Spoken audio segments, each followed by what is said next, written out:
우리 말씀 보시겠습니다. 오늘 은혜 받으실 기록된 하나님의 말씀은 사무엘하 19장 16절에서 23절까지 보겠습니다. 구약성서 495페이지에 있습니다.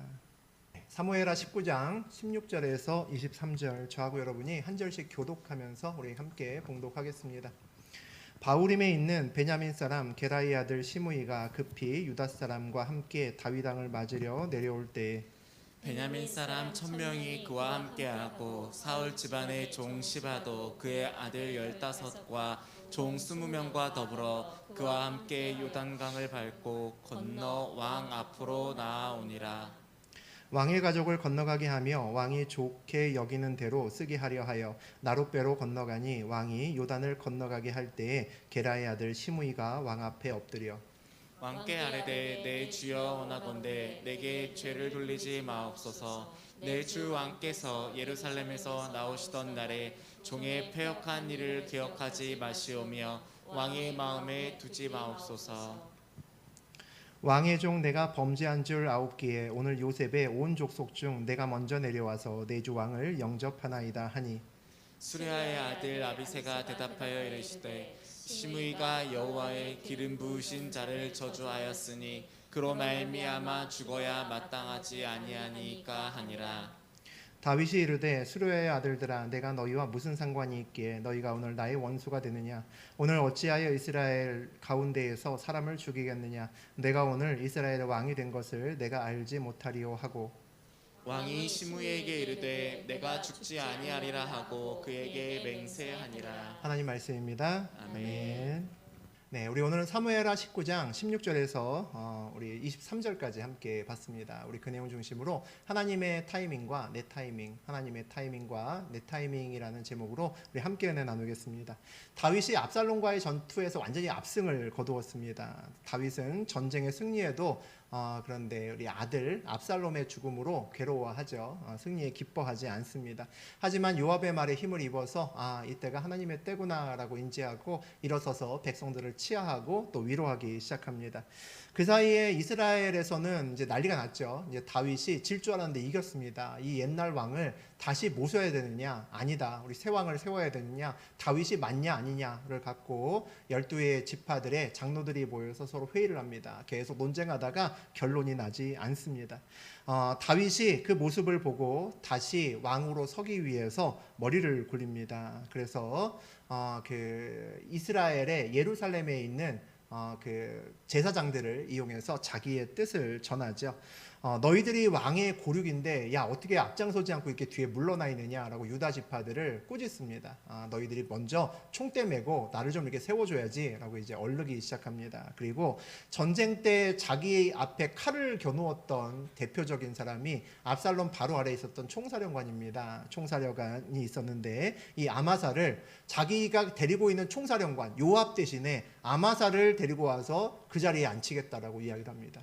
그러니까 결국은 너희가 나의 대적을 했음에도 불구하고 내가 용서해 주는 것으로 끝나지 않고 상을 줄 거야 라고 얘기합니다. 나를 받아주기만 하면 내가 상 줄게 라고 이야기를 하죠. 그래서 유다 사람들이 이에 넘어갑니다. 우리 고륙이고 우리 형제였던 우리 다윗 왕을 다시 우리의 왕으로 모셔오자 라고 결의를 하죠. 그래서 다윗왕 오십시오라고 이제 전가를 보냅니다. 어찌 보면 이제 짜고 치는 고스톱이죠. 그리고 엎드려 절받기가 됐습니다.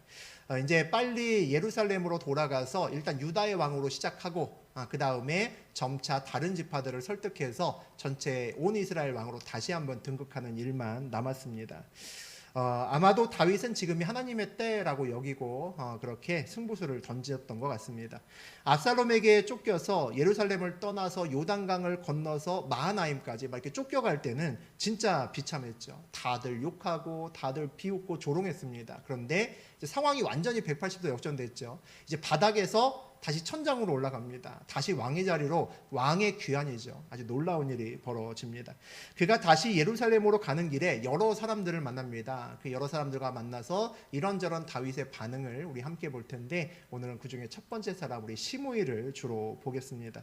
시므이가 어떤 사람이었나 아마 기억하실 겁니다. 다윗이 그 압살롬이 이제 자기에게 칼을 겨누고 예루살렘으로 온다라는 소문을 듣고 이제 깜짝 놀랍니다. 다 이제 다른 좋은 사람들, 또 싸움 잘하는 사람들, 또 계략이 아주 뛰어난 사람들 전부 다 압살롬에게 붙었다라는 이야기를 듣고, 야 이제 나 죽겠구나, 그리고 깜짝 놀라서 전부 다 모두 다 챙기고 빨리빨리 가자, 안 그러면 다 죽는다, 그리고 허겁지겁 뛰어갑니다.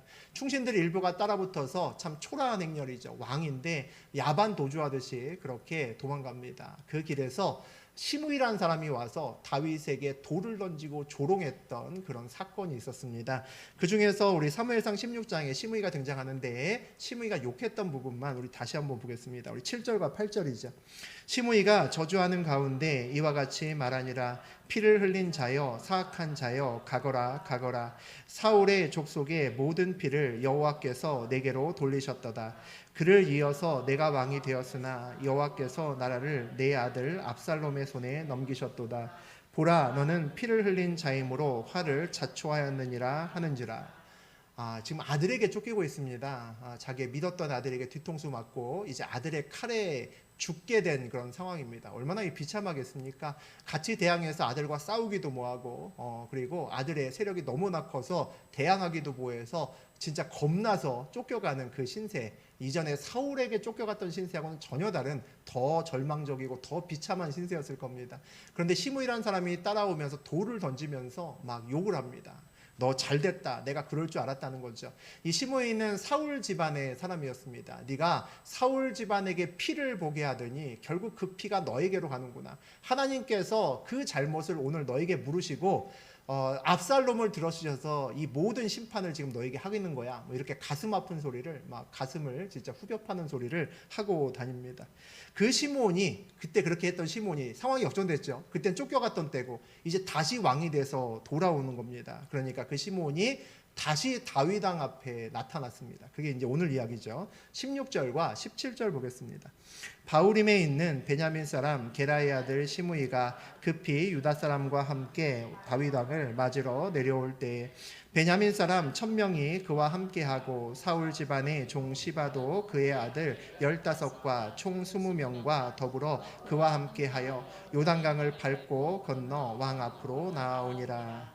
그 문제의 시므이가 오늘 다윗 왕 앞에 섰다라고 그렇게 이야기하고 있습니다. 아마 다윗이 왕이 되면 누구부터 죽일까? 처형순위 1호가 누굴까요? 시므이일 겁니다. 아마 여기 있는 사람 전부 다 다윗이라고 하게 되면 이를 갈았겠죠. 너 죽었다, 이제 두고 보자. 근데 정말 왕이 됐죠. 아마 첫 번째 누구를 죽여야 된다면 시므이부터 불러서 아마 처형대에 세웠을 것 같습니다. 다른 사람은 몰라도 시므이는 살아남기 어렵다라는 생각이 우리가 누구나 할 수 있습니다. 그런데 오늘 시므이가 그래서 다윗에게 쫓아왔습니다. 시므이가 생각할 때는 지금이 마지막 타이밍이라고 생각하는 겁니다. 마지막 된 거죠. 지금이 다윗의 마음을 돌릴 수 있는, 지금 아니면 앞으로는 더 어려우니까 될 수 있는 대로 최대한 빨리 뛰어왔습니다. 그래서 급히 유다 사람과 함께 맞으러 내려올 때라고 되어 있습니다. 그만큼 마음이 급하고 절박했다는 거죠. 혼자 오지 않고 1000명의 베냐민 사람들과 함께 온 것을 볼 수 있습니다. 베냐민 사람들도 사실은 다윗이 껄끄럽기는 마찬가지죠. 물론 시므이처럼 잘못을 하지는 않았지만 다윗의 대적이었던 사울의 지파가 베냐민 지파 아닙니까? 그러니까 다윗이 쫓겨갔다가 다시 왕이 되었을 때 이 불똥 튀는 거 아니야? 라고 가슴을 졸이는 지파가 있다면 그것은 아마 베냐민 지파일 겁니다. 그래서 베냐민 지파 사람도 무려 1000명이나 함께 와서 다윗을 맞으러 온 것을 볼 수 있습니다. 또 누가 왔냐면 시바라는 사람이 왔습니다. 이 시바가 누구였습니까?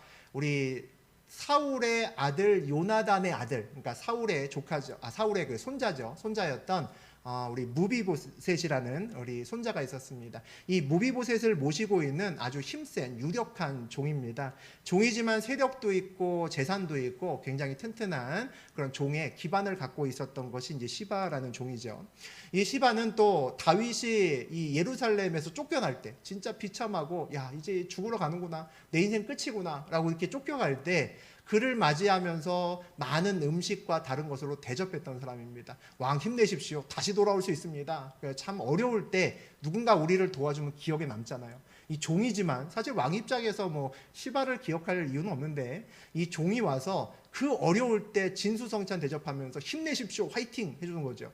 그러니까 기억할 겁니다. 그러니까 시바는 종이지만 왕에게 빚을 지게 한 사람이니까 아주 각별한 사이죠. 그래서 이 시바를 데리고 와서 이도 역시 베냐민 지파 사람이었을 겁니다. 그와 관계된 사람이니까 그와 함께 왔습니다. 그리고 또 유다 사람들을 데리고 왔죠. 이스라엘의 그 유다의 왕으로 지금 세운 것이 누굽니까? 유다 지파죠. 그러니까 다윗과 굉장히 좋은 관계입니다. 현재. 그러니까 유다 지파 사람들을 함께 데리고 와서 어쨌든지 간에 응원군 많이 데리고 와서 자기를 쉽게 죽이지는 못하게 만들려고 잔머리 엄청 썼죠. 많은 사람들을 데리고 와서 다윗 왕에게 엎드렸습니다. 이제 자기가 욕했던 때하고는 얼마 되지 않았는데 상황이 180도 바뀌었던 상황이죠. 그가 뭐라고 얘기하는가 보겠습니다. 18절에서 20절입니다. 왕의 가족을 건너가게 하며 왕이 좋게 여기는 대로 쓰게 하려 하여 나룻배로 건너가니 왕이 요단을 건너가게 할 때에 게라의 아들 시므이가 왕 앞에 엎드려 왕께 아뢰되 내 주여 원하건대 내게 죄를 돌리지 마옵소서. 내 주 왕께서 예루살렘에서 나오시던 날에 종의 패역한 일을 기억하지 마시오며 왕의 마음에 두지 마옵소서. 왕의 종 내가 범죄한 질 9개에 오늘 요셉의 온 족속 중 내가 먼저 내려와서 내 주 왕을 영접하나이다 하니. 강을 건너려면 이제 배가 필요하잖아요. 다윗이 그의 그 백성들과 함께 요단강을 다시 건너서 이제 예루살렘으로 돌아와야 되니까 그때 강을 한번 건너야 되죠. 그의 식솔들도 있을 거고 그 다음에 어린아이도 있을 겁니다. 그들이 강을 건너기는 쉽지 않을 겁니다. 그래서 그것을 미리 간파한 시므이가 근사한 나룻배, 근사한 배를 하나 준비를 했습니다. 그래서 여러 사람이 편하게 건너갈 수 있도록 만반의 준비를 한 거죠. 그래서 나룻배를 이용해서 건너갈 수 있도록 돕습니다. 그래서 왕의 가족이 먼저 그 나룻배에 잘 타고 건너가기 위해서 물에 잘 튀지 않고 젖지 않게 잘 그렇게 건네줍니다. 다윗 왕의 눈에 들려고 최선을 다하는 우리 시므이의 모습을 볼 수 있죠. 그리고 나서 다시 이제 건너갑니다. 그래서 다윗 왕 앞에 가서 다윗 왕이 이제 나룻배에 타고 건너가겠죠. 그 앞에 엎드립니다. 엎드려서 손이 발이 되도피는 우리 시므이의 모습을 볼 수 있습니다. 예루살렘에서 나오시던 날에 제가 저주했던 그건 제가 머리가 그날 횟가닥 한 것 같습니다. 제가 미쳤던 것 같습니다. 뭐 이렇게 얘기를 하는 거죠. 제발 용서해 주시고 마음에 두지 마시고 진짜 비천한 제가 이야기를 했으니까 기억하지 마시옵소서라고 그렇게 빕니다. 그리고 난 다음에 오늘 뭐라고 얘기를 하냐면 오늘 요셉의 온 족속 중에 내가 먼저 내려와서 내 주 왕을 영접하나이다 그렇게 이야기를 합니다. 굉장히 뼈가 있고 의미가 있는 말입니다. 의미심장한 말이죠. 지금 다윗은 이스라엘 온 12지파가 초대해서 다시 왕으로 오는 것이 아니라 그 중에 한 지파죠. 자기 고륙이었던 형제 지파, 자기 지파인 유다 사람들만 그를 청했습니다. 그래서 유다의 왕으로 가는 겁니다. 그럼 유다의 왕으로 가게 되면 그 다음에 뭘 해야 됩니까? 다른 지파들을 설득해서 그에게 왕으로 다시 왕의 자리를 달라고 설득하고 그들의 인정을 또 받아야 되는 그런 시간이 필요합니다. 그런데 지금 시므이가 누굴 데리고 왔습니까? 다윗하고는 가장 껄끄러운, 만약에 나머지 10개 지파에서 회의해서 야 우리가 유다에 있는 다윗 왕을 우리의 왕으로 또 삼아야겠냐? 라고 물어봤을 때 결사반대 라고 할 수 있는 사람들이 있다면 아마 베냐민 지파일 겁니다. 다시는 안 돼 라고 할 수 있는 그 사람들이죠. 그 사람들이 지금 앞에 있습니다. 그 사람들이 지금 시므이와 함께 엎드려 있으니까 이참에 그를 받아주면 어떻게 됩니까? 쉽게 다른 지파들도 구슬릴 수 있고 설득할 수 있고 다시 온 이스라엘의 왕이 될 수 있는 절호의 순간이 그냥 왔습니다. 사실 이전에 시므이를 만났을 때 죽일 만큼 미웠겠죠. 그때 옆에 있던 장군인 아비새가 내가 저놈 그냥 죽이겠습니다. 벌떡 일어섰습니다. 돌 던지고 욕할 때. 근데 다윗이 그때 참으라고 했거든요. 그때 한번 성질을 참았던 그 사건이 지금 다윗이 왕이 온전하게 되는데 아주 기가 막힌 상황이 지금 만들어진 겁니다. 지금 그 사람들이 함께 와서 엎드려 있는 거죠. 그래서 내가 이전에 잘못했던 그 승질을 확 낼 수 있던 상황을 한 번 참았더니 이제 새로운 타이밍이 돼서 내 앞에 섰던 것을 우리 다윗이 오늘 보고 있습니다. 우리가 이제 이런 시므이를 봤을 때 여러분 어떻게 생각하십니까? 시므이가 진짜 회개했을까요? 진짜 회개했을 리 없겠죠. 시간도 얼마 되지 않았을 뿐더러 그럴 가능성은 거의 없는 것 같습니다. 일반적으로 사람이 갑의 자리에 있을 때하고 을의 자리에 있을 때 중에 언제가 솔직합니까? 갑의 자리에 있을 때가 솔직합니다. 사장으로 있을 때는 솔직하지만 그 밑에 부장으로 있을 때는 솔직하지 않습니다. 사장이 저게 좋다고 하면 난 마음에 안 드는데 좋다고 하죠. 근데 사장은 나 오늘 어저께 김밥 먹어서 오늘 김밥 먹기 싫은데 그럼 딴 거 먹어야 됩니다. 맞죠? 그래서 높이 있을수록 솔직합니다. 이전에 다윗이 을의 위치로 내려가 쫓겨가고 시므이가 오히려 갑의 위치에 있을 때 시므이가 다윗에게 욕했던 그것이 사실은 시므이의 속마음이었을 겁니다. 사실은 다윗이 이 시므이를 용서하기는 쉽지 않았을 겁니다. 여러분 같으면 용서하겠습니까? 용서 못하죠. 내가 왕만 되면 너 진짜 요절낸다 라고 누구든지 마음을 그렇게 꼭 먹고 있었을 겁니다. 그런데 오늘 다윗이 참 놀라운 선택을 합니다. 우리 21절에서 23절 보겠습니다. 수르야의 아들 아비새가 대답하여 이르되 시므이가 여호와의 기름 부으신 자를 저주하였으니 그로 말미암아 죽어야 마땅하지 아니하니까 하니라. 다윗이 이르되 수르야의 아들들아 내가 너희와 무슨 상관이 있기에 너희가 오늘 나의 원수가 되느냐. 오늘 어찌하여 이스라엘 가운데에서 사람을 죽이겠느냐. 내가 오늘 이스라엘의 왕이 된 것을 내가 알지 못하리요 하고 왕이 시므이에게 이르되 내가 죽지 아니하리라 하고 그에게 맹세하니라. 시므이가 처음에 그렇게 돌 던지고 욕할 때 옆에 있던 아비새가 내가 저놈 죽이고 말겠습니다 하고 벌떡 일어섰는데 오늘 다시 한번 화를 냅니다. 그랬던 애가 얼마 되지 않아서 진짜 몇 달 되지 않아서 이번에는 진짜 간신배 역할을 하면서 용서해 주십시오. 난 절대 그런 마음 없었습니다. 뭐 이렇게 얘기를 하니 얼마나 꼴보기 싫었겠습니까? 일어나서 내가 저놈 그냥 이 자리에서 죽이겠습니다. 지금은 죽여도 아무도 말할 사람이 없습니다. 그리고 다윗의 신하 입장에서는 그렇게 할 수밖에 없죠. 그날 돌 맞았는데 다윗만 맞았습니까? 같이 있던 아비새도 맞았습니다. 그도 분하기는 마찬가지였을 겁니다. 그런데 오늘도 다윗이 아비새를 말리는 것을 볼 수 있습니다. 그리고 이렇게 얘기를 하죠. 오늘 어찌하여 이스라엘 가운데에서 사람을 죽이겠느냐. 내가 오늘 이스라엘의 왕이 된 것을 내가 알지 못하리요 라고 되어 있습니다. 오늘 같은 날에 동족을 죽일 수 없다는 거죠. 오늘 같은 날에 사람을 죽이는 일을 해서는 안 됩니다 라고 이야기를 합니다. 오늘 같은 날이 어떤 날입니까? 다윗이 온 이스라엘의 왕이 되었기 때문이다 라고 이야기를 합니다. 근데 사실은 맞지 않는 말이죠. 이스라엘 왕은 아닙니다. 엄밀하게 얘기하면 지금 12지파의 한 지파에서 그를 불러서 유다 지파가 크긴 하지만 그 지파가 불러서 거기에 왕으로 가는 겁니다. 다른 지파들은 아직 다른 이스라엘 지파들은 유다를 이 다윗을 왕으로 아직 받아들이지 않았습니다. 그런데 다윗은 어떻게 생각합니까? 지금 이 가는 길이 내가 온 이스라엘의 왕이 되는 길이라고 확신합니다. 왜 그렇게 생각할까요? 그것이 하나님의 뜻인 줄 그는 확신하고 있기 때문입니다. 다윗이 오래전부터 받았던 하나님의 비전이 이스라엘을 내가 너에게 맡긴다라는 것이었습니다. 그가 그것을 확신하고 있기 때문에 이번에도 내가 유다 왕으로 가지만 결국 온 이스라엘의 왕이 될 거다라는 것을 알고 있습니다. 하나님의 비전을 받은 사람은 하나님의 타이밍을 기다릴 수 있어야 됩니다. 하나님의 때와 우리의 때가 늘 다르기 때문이죠. 여러분도 그것 때문에 고생 많이 하시죠. 하나님의 타이밍을 기다릴 수 있는 힘의 가장 원천적인 힘은 나에게 하나님께서 말씀하신 것, 나에게 약속하신 것, 그것이 반드시 이루어진다라는 것을 믿고 신뢰할 때 힘든 시간들을 기다릴 수 있습니다. 다윗은 사무엘이 와서 사무엘 선지자가 와서 그가 어렸을 때 그를 안수하고 기름 부어서 왕으로 세움을 받았습니다.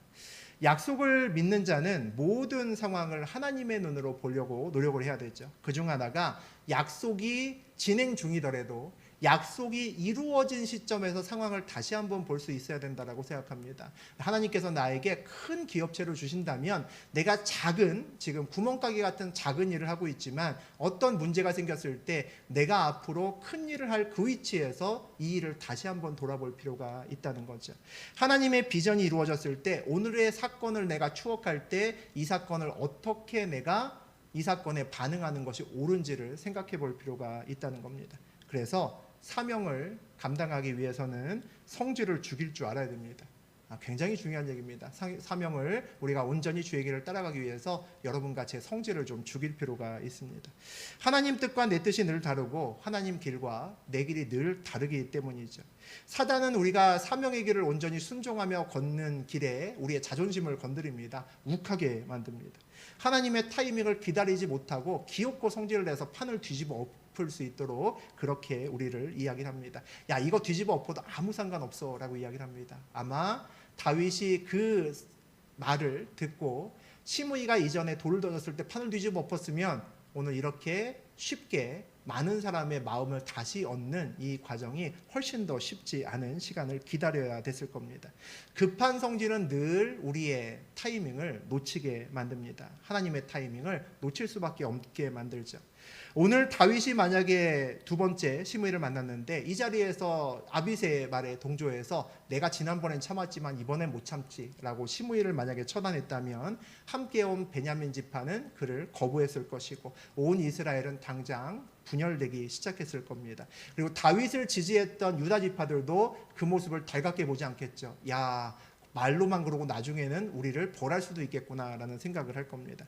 힘이 있어도 자기를 욕했던 사람을 용서해야 되는 그런 순간이 있습니다. 오늘 다윗이 그것을 또 참아내죠. 다윗이 이런 모습을 보이는 것이 첫 번째가 아닙니다. 우리는 다윗의 인생길을 보면서 여러 차례 그런 모습을 봤습니다. 최근에 우리 다뤘던 최근의 사건 중에 하나가 우리 아브넬 사건이 있었습니다. 다윗이 아직 온 이스라엘의 왕이 아니라 처음에 유랑객으로 블레셋에서 떠돌다가 다윗의 숙적이었던 사울이 죽은 다음에 다시 유다 왕으로 옵니다. 그런데 유다 한 지파만, 지금처럼 유다 한 지파만 그를 지원하고 지지하고 나머지 지파는 모두 다 누구를 여전히 지지하냐면 사울을 지지합니다. 그가 죽었어도 사울 왕을 지지하죠. 그러니까 사울의 군대 장관이었던 이 아브넬이 사울의 아들 중에 하나를 물색을 하죠. 그래서 그 아들 이스보셋이라는 아들을 하나 왕으로 세웁니다. 호수아비 왕으로 세우고 지가 왕처럼 그렇게 나라를 하나 만듭니다. 그러니까 다른 지파 사람들은 그래도 다윗보다는 사울의 아들을 지지해야지. 그리고 이제 북왕국을 지지합니다. 그래서 북왕국과 남왕국으로 나뉘죠. 그러면서 이제 전쟁을 자꾸 했겠죠. 전쟁하다가 어떤 일이 벌어졌습니까? 아주 큰 사건이 벌어집니다. 그 다윗의 아주 충신이었던 아사헬이 전쟁을 하다가 아브넬의 칼에 맞아 죽습니다. 아브넬에게 죽어요. 그런데 이 아사헬이란 사람이 이 다윗의 충신이어서 정말 소중한 사람이기도 했지만 다윗의 또 친인척 관계이기도 합니다. 그의 바로 사촌지간입니다. 요압 장군과 사촌지간인데 요압의 동생이니까 역시 사촌이죠. 그러니까 자기의 피부치입니다. 피부치가 죽었으니까. 그리고 여태까지 자기와 함께 생명을 걸고 여태까지 함께 싸워왔던 그가 죽었으니까 아브넬은 요압의 원수일 뿐만 아니라 다윗의 원수이기도 합니다. 그런데 그 전쟁이 지나가고 나서 뭔가 자꾸 전세가 다윗에게 유리해지고 북왕국에게 불리해지니까 아브넬이 어느 날 와서 다윗에게 내가 너한테 100기를 투항할게 라고 얘기합니다. 내가 우리를 지지하고 있던 다른 지파들 사람들 다 설득해서 너 지지하게 만들어 줄게. 그러니까 나 한 자리 줘. 이렇게 딜을 걸어옵니다. 그런데 다윗이 그것을 그냥 오케이 합니다. 승낙하죠.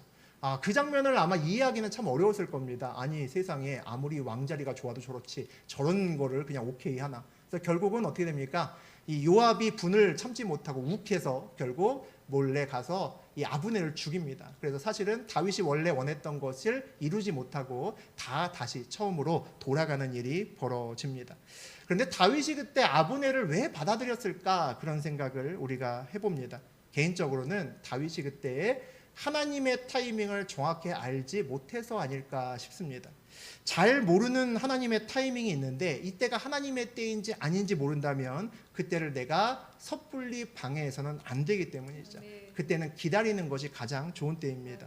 우리는 하나님께서 우리의 때가 아니라 하나님 때 일하신다라는 것을 다 잘 알고 있습니다. 성경책에 보면 그런 일들이 너무너무 많기 때문이죠. 또 우리의 인생길에서 하나님과 걸어온 인생길도 마찬가지입니다. 야, 내 뜻과 하나님의 때는 진짜 다르구나라는 것은 알고 있습니다. 그런데 문제는 뭡니까? 하나님의 때가 언제인지 잘 모른다는 데 이제 문제가 있습니다.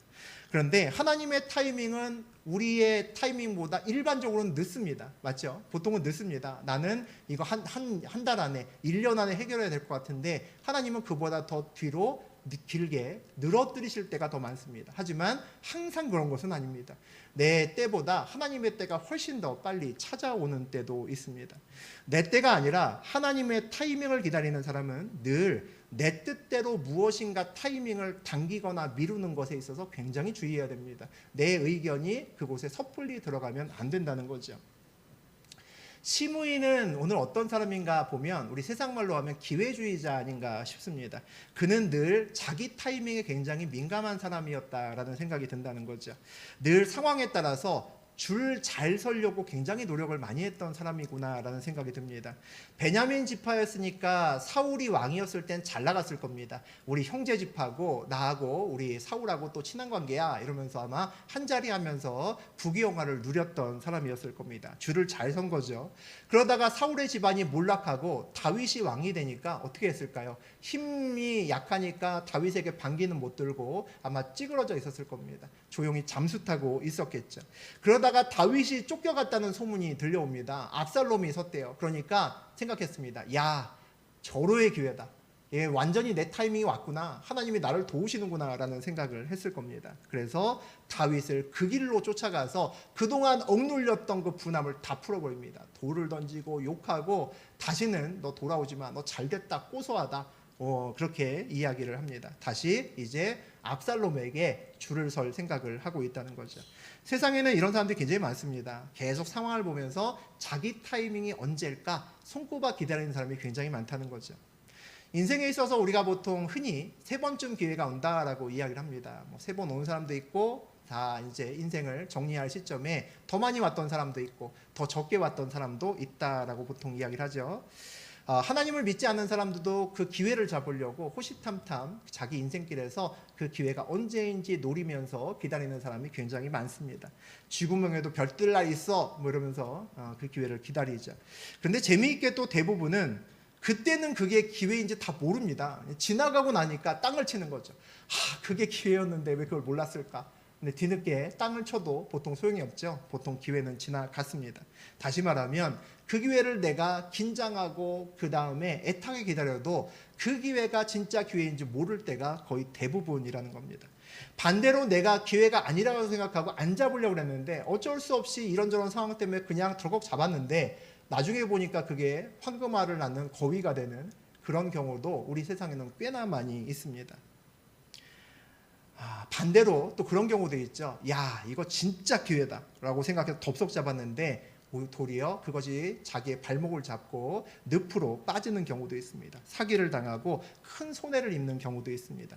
이때 다시 생각했던 것이 하나님의 때가 아니라 내 타이밍이었을 뿐이었던 거죠. 내가 욕심을 갖고 언젠가 부자가 될 거야 하고 기다리고 있던 차에 누가 덫을 놨는데 그게 기회인 줄 알고 덥석 물었다가 정말 낭패를 보는 사람도 생각보다 꽤 많습니다. 우리 부모님 세대에는 아마 여러분 제 나이하고 비슷한 분은 많이 비슷하게 느끼실 텐데 우리 부모님 세대는 그런 말들을 제일 많이 합니다.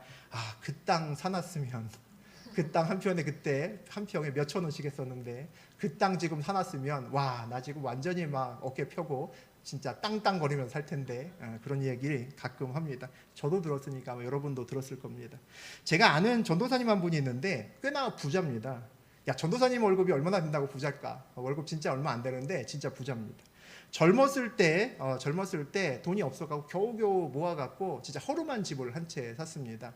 그 허름한 집을 한 채 샀는데 그 주변에 중국인들이 몰려들더니 막 차이나타운이 막 만들어졌습니다. 그래서 땅값이 갑자기 막 천정부지로 올라간 거죠. 진짜 허름한 집인데 그 옆집에 또 아주 유명한 맛집이 생겼습니다. 중국 부자가 와서 이제 중국집을 하나 차렸는데 엄청나게 막 TV에도 막 광고가 될 정도로, 그래서 평일날도 가서 막 줄 서서 먹고 주말에는 아예 줄 서서 먹지도 못하는 그렇게 장사가 잘 되는 집이 있습니다. 보통 예약도 안 받아줍니다. 그냥 서서 먹는 겁니다. 예약 안 받는데 예약을 할 수 있는 유일한 방법은 그 전도사님한테 부탁하면 예약을 받을 수 있습니다.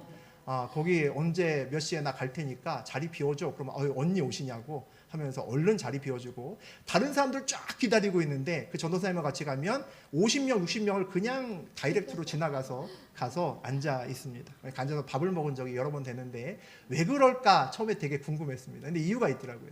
그 옆집에 사는 그 이제 부자 중국 사람이 바로 옆집이 전도사님 집이잖아요. 그 집을 딴 사람한테 팔까봐 아주 노심초사하는 겁니다. 그 집을 자기한테 넘겨야 뭐 가게를 확장도 할 수 있고 뭐도 할 수 있고 요긴하게 쓸 수가 있는데 그 집을 딴 사람한테 넘기면 이제 심각해지는 거죠. 그래서 팔기만 한다면 내가 시세보다 훨씬 더 줄 거니까 언니 꼭 나한테 빨아달라고 그렇게 애를 태운답니다. 우리 전도사님 나이가 꽤 많이 드셨는데 이제 정년 퇴임 얼마 안 남으셨는데 헌금도 참 열심히 하십니다. 본인 헌금 얼마, 그 월급이 얼마 된다고 제가 옆에서 이렇게 보니까 본인 월급의 거의 상당 부분은 그냥 헌금을 하시지 않나라고 싶습니다. 그런데 제가 오래 본 건 아니지만 그래도 한 4, 5년 정도, 좀 더 됐네요. 한 6, 7년 정도 봤는데 하나님께서 참 많이 끊임없이 부어주신다라는 느낌을 옆에서 받습니다. 정확히는 제가 뭐 그분의 재산을 다 알 수는 없지만 그 집 말고도 또 있더라고요. 한두 채가 더 있는 것 같습니다. 그것도 꽤나 괜찮은 아파트가 또 있었던 것 같습니다. 그분을 보면서 그런 생각이 들었습니다. 전도사도 부자 될 수 있구나. 사업 안 해도 전도사도 부자 될 수 있구나라는 생각이 들고, 또 한편으로는 부자는 내가 노력한다고 되는 거는 아닐 수 있겠다. 내가 먹고 사는 정도는 내가 노력하고 근면하게 일하면 되지만 부자는 이게 하나님이 도와주시지 않으면 안 되는구나라는 생각이 들었습니다. 보통 우리가 잡으려고 하는 기회가 그런 기회잖아요. 부자가 되는 거죠. 그리고 또 높은 자리에 올라가는 기회입니다. 그런데 그 기회는 잘 오지도 않을 뿐이죠. 우리 인생을 거쳐봐도 몇 번 안 됩니다. 그리고 와도 대부분 그냥 지나갑니다. 그게 눈 부릅뜨고 있는다고 아는 것이 아니라 그냥 기회인지도 모르고 지나갑니다. 그래서 세상 사람들이 뭐라고 얘기합니까? 부자는 하늘이 낸다라고 이야기를 합니다. 성경 말씀이죠. 부자는 하늘이 냅니다. 하나님을 믿지 않는 사람도 세상에 보이지 않는 이 세상을 움직이는 어떤 법칙과 손이 있다는 것을 그들도 압니다. 그들은 그것을 행운이라고 말하고 우리는 하나님의 뜻이라고 이야기를 합니다. 그래서 우리는 내 타이밍이 아니라 하나님의 타이밍을 붙들어야 되는 사람들이죠. 그 하나님의 타이밍에서 가장 우리에게 첫 번째 요구되는 것은 아마 기다림일 겁니다. 기다린다고 하는 것은 내가 아니라 하나님이 이 모든 것을 판단할 수 있도록 그냥 두는 겁니다. 이게 참 어렵죠. 내 타이밍과 하나님의 타이밍이 일치될 때 우리가 보통 내가 쓰임받는구나 이런 고백을 합니다. 드디어 때가 됐구나. 이게 보통 내가 기다리던 때와 하나님의 때가 딱 만나서 일치하는 그 순간입니다. 그런데 하나님께서 내 때와 하나님 때가 굉장히 많이 다르거든요. 그 두 가지 때를 맞추기 위해서 하나님이 보통 어떤 방법을 쓰시냐면 고난의 방법을 쓰십니다. 역경의 방법을 쓰시죠. 그래서 힘듭니다. 하나님의 때를 기다리는 것이 그래서 힘듭니다. 내 타이밍을 일방적으로 하나님 타이밍에 맞춰야 되고 그 시간 동안 하나님은 고난과 역경으로 우리를 굴리실 때가 굉장히 많습니다. 그런데 그 고난의 시간을 보내는 동안 저하고 여러분이 준비되는구나라는 것을 그 시간을 거치면서 우리는 알게 됩니다. 그리고 그 시간은 내 타이밍을 죽이는 시간이기도 합니다. 하나님은 우리에게 어떤 비전 주시고 그 다음에 많은 경우에 그 다음에 어떤 일을 하시냐면 우리에게 비전 주셨잖아요. 그럼 우리 입장에서는 비전 받았네. 그럼 이 비전이 내일은 이렇게 막 뭉게뭉게 이렇게 계속 펴 나가야 되잖아요. 그죠? 근데 하나님이 보통 비전을 받으면 보통 어떤 일이 벌어지냐면 비전을 죽입니다. 그 다음에 굉장히 희한한 일이죠. 제가 아마 얘기하는 것이 하나님과 함께 걸어본 분은 무슨 얘기인지 아실 겁니다. 아마도 그 시간에 하나님이 비전을 주시고 그 다음에 비전이 죽는 시간은 하나님의 비전이 죽는 말도 안 되는 상황을 보면서 우리는 굉장히 당황할 수밖에 없는 시간입니다. 이게 뭘까? 아니 나보고 사업하라고 하면서 나보고 돈으로 쓰시겠다고 하시면서 사업을 열었는데 손님이 안 오는 겁니다. 뭐 이런 일이 벌어지는 거죠. 이게 뭘까라는 생각이 듭니다. 그런데 놀랍게도 그 말도 안 되는 시간에 그 하나님의 비전을 받았으나 오히려 그 비전이 죽는 그 시간에 우리는 비전을 배우는 것이 아니라 비전을 주신 하나님을 붙드는 방법을 배웁니다. 그리고 하나님의 타이밍에 우리가 전혀 예상하지 못했던 방법으로 하나님께서 죽은 줄 알았던 그 비전을 다시 살리시는 것을 경험합니다. 이게 놀라운 방법입니다. 하나님은 우리를 쓰실 때 대부분 그렇게 쓰십니다. 그래야 그 나중에 그 비전이 이건 진짜 하나님이 하셨구나라고 우리 인생길에서 고백하고 하나님의 방법으로 하셨구나라고 고백해서 우리가 간증자로 설 수 있게 되는 거죠. 다윗도 비슷했습니다. 어릴 때 사무엘이 덜컥 어느 날 동의도 안 받았습니다. 다윗에게 안 물어봤죠. 와서 어느 날 갑자기 기름 부었습니다. 너가 앞으로 왕이 될 거야. 몰래. 사울 몰래 왔습니다. 사울이 알면 큰일 나니까. 기름 부었습니다. 그 다음부터 여러분이 기름 부음 받았다면 어떤 생각이 들까요? 이제 앞으로 내가 행정고시나 다른 고시에 이제 합격을 할 거고 그 다음에 순차적으로 줄줄줄 나가다가 나중에 대통령 되겠지? 라고 생각할 겁니다. 그런데 다윗의 젊은 날은 어땠습니까? 생명을 걸고 쫓기다가 인생 다 갔습니다. 사울에게 쫓기고 그 다음에 블레셋에게 쫓겼습니다. 그 시간들이 어떤 시간이었습니까? 하나님이 주신 비전이 죽는 시간이었습니다. 맞죠? 하나님은 너를 왕으로 쓰시겠다고 했는데 그의 청년의 시절은 왕은커녕 생명을 부지하기도 힘들었던 때라는 거죠. 하나님의 비전이 죽는 시간이었습니다. 도대체 하나님은 내가 왕이 된다고 하셨는데 도대체 이 상황을 내가 어떻게 이해해야 되나? 아무도 그때 다윗에게 답을 주지 못했을 겁니다. 그런데 상황은 계속 도리어 왕의 비전을 죽이고 맙니다. 사울을 피해 블레셋으로 가기도 했고 또 쉽게 왕이 되기 위해 아브넬의 제안을 받아들이기도 했습니다. 그런데 사울이 다윗이 왕이 되기 위한 아주 결정적인 사건 몇 가지가 있었죠. 우리 다 아시는 것처럼 사울이 죽은 거, 압살롬이 죽은 거, 압살롬이 아니라 그 아들인 요나단이 죽은 거, 그리고 아까 잠깐 나왔던 우리 이스보셋이 죽은 거, 그 사울의 집안 사람들이 죽은 것이 다윗이 왕이 될 수 있는 절호의 사건들이었습니다. 그런데 이 모든 사건에 다윗이 직접적으로 개입된 사건은 아무것도 없습니다. 하나님께서 다윗이 왕이 될 수밖에 없는 상황을 만들어내셨다는 거죠. 다윗이 처음에 붙들었던 하나님의 비전을 내가 받았으니까 난 왕이 될 거고 이런 길을 걷겠구나 붙잡았던 그 왕의 비전은 다 죽이시고 다시 그 비전을 하나님의 방법으로 살리셨다라는 것을 우리가 다윗의 인생길을 보면 알 수 있습니다. 그 비전이 진짜 비전이 되었다는 거죠. 하나님의 말씀을 받았는데 내 상황이 반대로 가는 것 같아 라고 느껴질 수 있습니다. 그 시간이 있다면 내 타이밍이 죽고 하나님의 타이밍이 나에게 오는 시간입니다. 받은 비전이 도리어 죽는 것 같은 시간을 보내고 있다면 이제 기대할 때가 된 거죠. 내 받은 비전이 다 죽는 날 하나님의 비전이 다시 태어날 것이기 때문입니다. 그래서 저는 하나님의 비전을 붙들 때 도리어 일이 꼬이면 안심이 됩니다. 일이 꼬여야 정상이거든요. 일이 안 꼬이면 이상한 겁니다. 제가 그런 말 가끔 하죠. 왜 꼬여야 되냐면 꼬여야 그 길 중에서 하나님의 길이 보입니다. 안 꼬이면 선택지가 너무 많습니다. 1번, 2번, 3번, 4번, 5번, 6번까지 있는데 거기에 하나님 뜻이 어딘지 기도하면서 가는 길은 굉장히 힘듭니다. 중간에 엉뚱한 길로 가보면 돌아오기 힘들다는 거죠. 그런데 일이 꼬이면 나의 때가 걸러지고 일이 꼬이면 내 방법이 걸러집니다. 그래서 남은 거 찾아가면 보통 거의 대부분 다 하나님이 자기의 길을 남겨놓으시기 때문에 그분의 길을 걸어가면 됩니다. 우리가 성전 이전할 때 장소 구할 때도 아마 아실 겁니다. 우리 새벽 예배 같이 들으신 분은 더 잘 아실 겁니다. 장소 구해주면 우리 가서 같이 기도하고 또 트라이 해보고 안 되면 또 다른 장소 알아보고 또 기도하고 그러고 왔잖아요. 우리에게 절대 니네한테 월세 안 주겠다고 버텼던 여러 건물주들이 계십니다. 알아보니까 아직도 비어 있더라고요. 아직도 다 비어 있습니다. 아마 지금 달라 그러면 주지 않을까 싶습니다. 그때는 이거 코로나도 금방 가고 금방 너네 아니더라도 우리가 더 좋은 데하고 계약할 수 있어 라고 해서 우리를 밀었겠죠. 근데 텅텅 비어 있더라고요. 우리가 가서 아마 지금 가서 얘기를 하면 아마 그냥 받아주고 계약할 수 있지 않을까 싶습니다.